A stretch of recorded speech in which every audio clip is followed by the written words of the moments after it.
c'est la pudeur des sentiments, maquillés outrageusement, rouge sang. Les dessous chics, c'est se garder au fond de soi, fragile. Alors dessous chic, oui, pas toujours. Pas toujours, mais enfin... Dessous, pas toujours non plus d'ailleurs.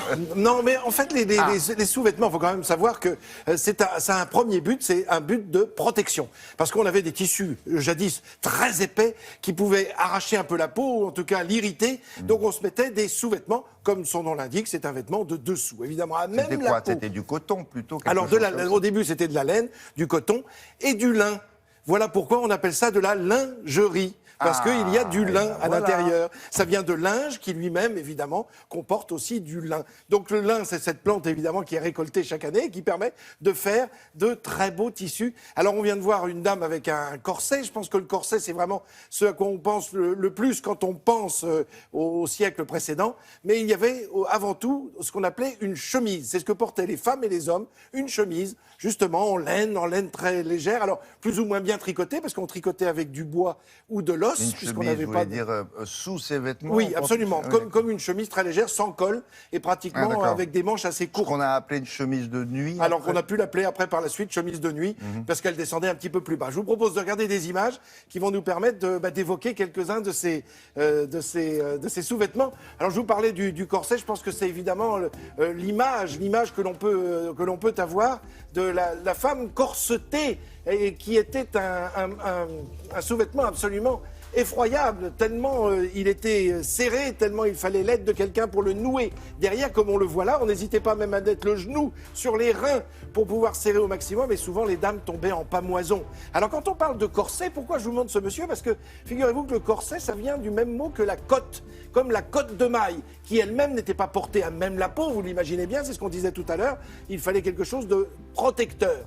Alors là, je vous ai proposé des images qui montrent quelques-uns des membres de cet extraordinaire ordre de la jarretière, parce que la jarretière, c'est évidemment à l'origine, sous le genou ou au-dessus du genou, ce ruban qui permettait de tenir les bas. Les bas qui étaient souvent portés par des hommes, comme l'on voit ici, des bas de soie pour les gens les plus riches, mais à l'origine, c'était aussi des bas de laine. Et vous savez, quand on lit les livres d'histoire, on tombe souvent sur le terme haut de chausse ou bas de chausse. C'est-à-dire, c'était des bas en laine qui montaient jusqu'au ventre, puis il y avait la culotte qui tenait l'ensemble. Eh bien, les hauts de chausses ont disparu, mais les bas de chausses sont devenus ce qu'on appelle, nous, les bas, tout simplement. Les bas portés par les hommes, comme on le voit là, puis par les femmes. Mais sous cette culotte bouffante, il n'avait rien d'autre. Non, ils avaient juste les bas, quoi, absolument, qui montaient jusque-là. Qui montaient jusqu'au ventre.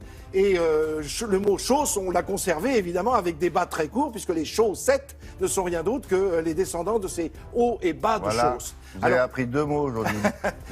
Lingerie. Et puis, on voit là, évidemment, la fabrication des bas qui va beaucoup évoluer, notamment au moment de la Seconde Guerre mondiale, avec l'apparition du nylon.